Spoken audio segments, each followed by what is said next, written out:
हनुमान् श्रीपदो वायुपुत्रो रुद्रो नघोजरः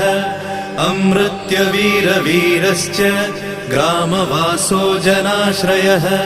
धनदो निर्गुणः शूरो वीरो निधिपतिर्मुनिः पिङ्गाक्षो वरदो वाग्मी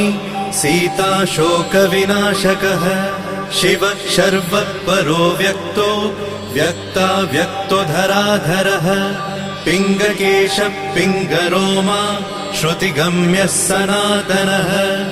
अनादिर्भगवान् देवो विश्वहेतुर्जनाश्रयः आरोग्यकर्ता विश्वेशो विश्वनाथो हरीश्वरः भर्गो रामो रामभक्तः कल्याणप्रकृतिस्थिरः विश्वम्भरो विश्वमूर्तिर्